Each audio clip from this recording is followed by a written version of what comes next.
क्या करते हैं कि हमारे प्लांट की सभी समस्याओं को कोऑर्डिनेशन के माध्यम से हल करेंगे। यहाँ पे उपस्थित आप सभी मेहमानों को हमारा स्वागत है। चलिए परिचय करते हमारी कर्मभूमि यानी कंपनी के बारे में। हमारा कंपनी हमारे लिए और मदरसन 50-50 जॉइंट वेंचर से हमारा कंपनी ऑटोमोटिव लाइटिंग का प्रोडक्ट बनाती है, जिसमें हेडलैम्प, ब्रेक पैडल और एयर इंटेक मैनिफोल्ड असेंबली है। हमारा कंपनी IATF, ISO और OSHA के थ्रू सर्टिफाइड है। ये हमारी कंपनी के वैल्यूएबल कस्टमर हैं, जिनमें Tata Mahindra, Maruti Suzuki, PR Nissan जैसी कंपनियां शामिल है और हमें बहुत सारे अवार्ड से सम्मानित किया गया है। इस तरह प्रभु श्री राम जी को भी लंका में विजय प्राप्त करने के लिए एक वानर सेना की जरूरत पड़ी थी। ठीक उसी प्रकार हमने भी हमारे प्रोडक्ट को विजय प्राप्त करने के लिए एक CFP टीम बनाई, जिसका सेनापति मैं मिस्टर नीरज झा, मैं सैनिक सौभाग्य रंजन, मैं सैनिक हिमांशु श्रीवास्तव, मैं सैनिक अंकित पांडे। इस प्रोजेक्ट को हमने 25 जनवरी 2024 को स्टार्ट किया था और हर वीकेंड में हमने 4 से 5 बजे मीटिंग का टाइम ही रखा था। फिर हमने किसी चीज का प्रोजेक्ट को हमने PDCA का लकड़ी प्लान किया। हमने हमारे विजन सेंटर में हमारे प्लान के KPI को रखा और उसको इम्पैक्ट करने वाले सारे पैरामीटर्स को हमने P, Q, C, D, SM category में आइडेंटिफाई किए, जिसे बड़े बड़ी कंपनी प्रोजेक्ट मिला। क्वालिटी से रिलेटेड बहुत प्रॉब्लम मिले, बहुत से रिलेटेड 4 प्रॉब्लम मिले, सेफ्टी के रिलेटेड प्रोजेक्ट मिला और उससे रिलेटेड 2 प्रॉब्लम मिले। इन सारे सरकार के प्रॉब्लम को हमने इम्पैक्ट और इफर्ट मैट्रिक्स में डाला। फिर हमने पाया कुछ ऐसे प्रॉब्लम थे जिनका इम्पैक्ट ज्यादा पड़ रहा था और इनको सॉल्व करने के लिए ज्यादा एफर्ट लगाने पड़े थे। ऐसे 7 मेजर प्रोडक्ट हमने आइडेंटिफाई किए और सारे 7 मेजर प्रोडक्ट हमने ABC तीनों कैटेगरी में कैटेगराइज किया, जिसमें एक कैटेगरी में 2 प्रॉब्लम मिले, एक कैटेगरी में 4 प्रॉब्लम मिले, कैटेगरी में 1 प्रॉब्लम मिले। प्रभु समस्याएं तो बहुत सारे हैं, लेकिन हमें किन समस्याओं का चयन करना है? बस समस्याएं तो सबके साथ, बस नजरिए की ये बात। समस्याओं का सिलेक्शन करने के लिए हमने रैंकिंग मेथड का इस्तेमाल किया। इसमें हमने पाया कि YFG टेलम का रिएक्शन लगातार 3 महीने हमारे KPI में आउट जा रहा था, इसलिए हमारी टीम ने इसको एक नंबर दिया। इससे हमें यह तो पता चल गया कि YG टैलेंट्स का रजिस्ट्रेशन परसेंटेज ज्यादा है, लेकिन कौन सा डिफेक्ट ज्यादा है, यह पता करने के लिए हमने ऑपरेटर टूल का इस्तेमाल किया, जिसमें हमें परसेंटेज सबसे ज्यादा मिला। प्रॉब्लम को सिलेक्शन करने के लिए हमारा CFT टीम ने जब इतिहास को पढ़ने को जाके झाँका तो ये पता चला हमको YFG टेलम का पार्ट में रिजेक्शन लगातार 6 मंथ से आ रहे हैं और हमारा स्टूडेंट कार्ड कर रहा है। मनुष्य को पर्यावरण के बारे में कुछ सोच ही नहीं रहा है। सही कह रहे हो, तभी तो ग्लोबल वार्मिंग जैसी समस्या उत्पन्न हो रही है। हमारे प्लास्टिक वेस्ट से पर्यावरण को नुकसान पहुंच रहा है, इसलिए हमारे प्रोजेक्ट का शेड्यूल बन रही थी YFG टेलम का पार्ट में जीरो बनना है। मदरसन का मतलब जीरो डिफेक्ट, जीरो है।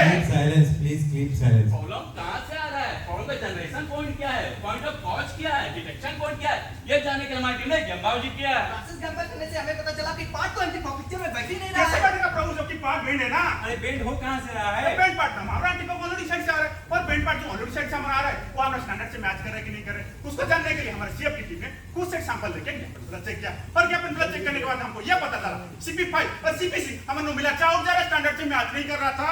कहां से आउट जा रहा था, कैसे आउट जा रहा था, क्यों आउट जा रहा था? ये जानने के लिए हमने 5W1 मेथड का यूज किया। तब हमें पता चला कि पावर कट और रिज्यूम होने के बीच का जो पार्ट है वो ओवन से आ रहा है, तो वो बेंड हो रहा है।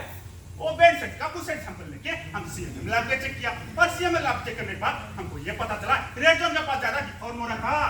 एक डिफॉर्म पार्ट हमारा आगे लाइन पे न जाए, लॉसेस ना हो, इसलिए हमने पावर रिज्यूम होने के बाद के पार्ट को होल्ड किया, कंटेनमेंट किया और क्वालिटी के माध्यम से चेक करके ओके पार्ट को आगे रिलीज किया। क्योंकि पावर फेलियर पार्ट बेंड के बीच एक पॉजिटिव रिलेशन है। प्रभु आपने तो बता दिया पार्ट फेलियर और पार्ट बेंड में पॉजिटिव कोरिलेशनशिप है, लेकिन ये तो नहीं पता कौन सा लोकेशन में हमारा पार्ट ज्यादा डिफॉर्म हो रहा है। उसको जानने के लिए हमारे CFT टीम ने बबल चार्ट का इस्तेमाल किया और बबल चार्ट इस्तेमाल करने के बाद हमको ये पता चला ABC किलो जोन से जो डिफॉर्म हो रहा था।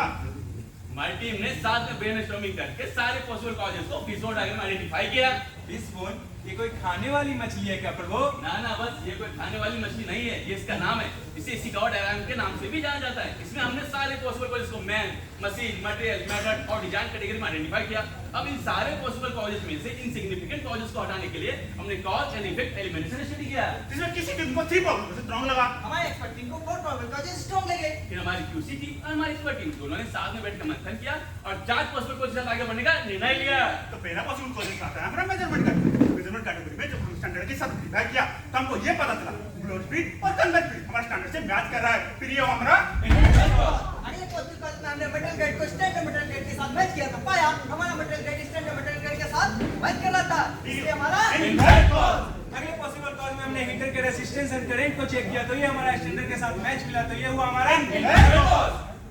अगले डिजाइन कैटेगरी में हमने ओवन के अंदर का टेंपरेचर ठीक है मैं चेक किया तो पाया पार्ट के ऊपर का एक्चुअल टेंपरेचर हमारे स्टैंडर्ड से आउट जा रहा है, इसलिए हो गया हमारा। भैया ये प्रभु निकाले जो रूट कॉज ये हमारा बजट में बचेगा। गलत। जब तक तोड़ेंगे नहीं तब तक छोड़ेंगे नहीं। समस्याओं की जड़ तक जाने के लिए 3 लाख फाइव एनालिसिस करेंगे। 3 लाख फाइव ये क्या होता है प्रभु? ये एक ऐसा मेथोडोलॉजी है जिसमें प्रॉब्लम को हर एक एंगल से चेक किया जाता है। इसमें पहला लेंगे स्पेसिफिक, मतलब हमारे प्रोसेस में ये प्रॉब्लम क्यों आया। दूसरा लेंगे डिटेक्शन, अगर प्रॉब्लम आ भी गया तो डिटेक्ट क्यों नहीं हुआ, ऑपरेटर से स्किप कैसे हो गया। और तीसरा लेंगे स्पेसिफिक, मतलब हमारे सिस्टम ने इस प्रॉब्लम को अलाउ कैसे कर दिया। जली को आग कहते हैं, मुझी को राख कहते हैं। और भाई हम गाँव वाले भाई सब सत्र नहीं करते, बीच में लाइन बना के 3 लेगा और 5 लाइन करते। तो बेला ने कहा हमारा स्पेसिफिक कॉज में हमने जो वेरीफाई किया तब मुझे पता चला कि जो पावर रीडिंग हो रहा था अब ऊपर के सेक्टर में फील पड़ रहा था। और जब हमने फाइव एनालिसिस किया तब मुझे पता चला कि ऐसा कोई लॉजिक नहीं था जो पावर रीडिंग होने के बाद ऑटो नेगेटिव पार्ट को बाहर निकाल सके। अगला है डिटेक्शन। डिटेक्शन में जब हमने फाइव एनालिसिस किया तो हमें पता चला कि पार्ट चेक करने का कोई मेथड ही नहीं था। अगला लेग सिस्टमैटिक, इसमें जब हमने फाइव किया तो हमें पता चला कि डिफेक्ट पे नहीं था। फिर हमने इन सारे कॉजेज सिम्टम्स को प्रॉब्लम की एनालिसिस पे डिफाइन किया।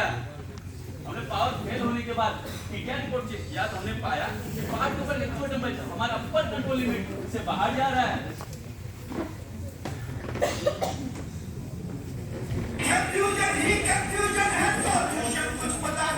ऐसा कोई प्रॉब्लम नहीं जिसका सलूशन नहीं बचा अप्रोच होनी चाहिए सही। जब हमारी टीम सही अप्रोच के साथ आगे बढ़ी तो 2 सॉल्यूशन नजर आए। तो पहला सॉल्यूशन है, पहला solution damper system. Damper system लगा के आप ओवन में फंसे हॉट एयर को एलिमिनेट कर सकते हैं। प्रभु लेकिन इसके कुछ ड्रॉबैक्स भी हैं। इसको ऑन ऑफ करने के लिए हमें मैन पावर की जरूरत थी और ये काफी कॉस्टली भी था। अच्छा ये आप कहना चाह रहे हो ये फिर मेन पावर डिपेंडेंसी हो गया।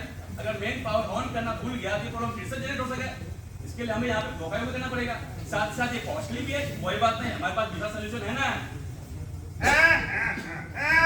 भैंस का दूध में लग जाता है खट्टा तो हो जाता है दही। आपका पहला वाला सॉल्यूशन एकदम सही, लेकिन इसका कुछ ड्रॉबैक्स मानते हैं। कोई बात नहीं, हमारे पास दूसरा सॉल्यूशन है। दूसरा सॉल्यूशन के लिए हमारा सेफ्टी टीम ने पीएलसी लॉजिक प्रोग्राम को मॉडिफाई करेंगे। अरे वाह, ये तो इजी सिंपल सॉल्यूशन है। इसलिए हमारी टीम में इस सॉल्यूशन आगे बढ़ने का चलिए समझते हैं ये लॉजिक मॉडिफिकेशन क्या है। पहले के लॉजिक के मुताबिक जब हमारे पास